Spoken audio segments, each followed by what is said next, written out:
Yes, be ready for the dictation. Start.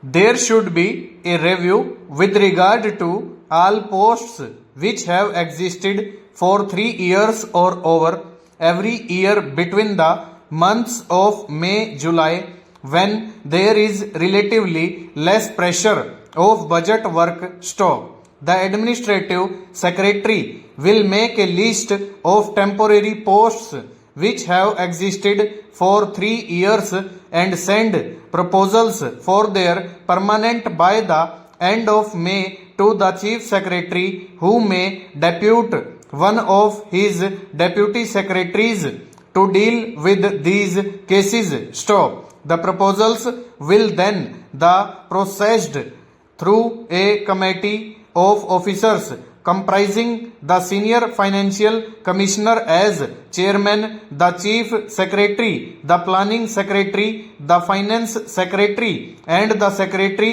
of the administrative department concerned. Stop. This committee will meet during June according to the needs of the situation. Stop.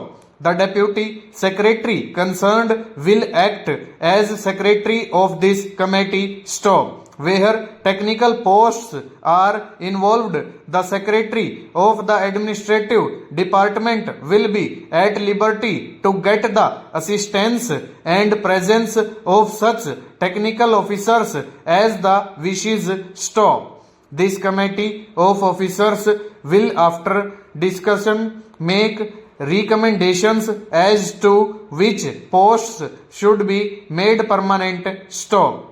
These recommendations will then be put up to the Council of Ministers during the July for final decision. Stop. Where a post has existed for 5 years or more, the general practice will be that these posts should be made permanent automatically. Stop.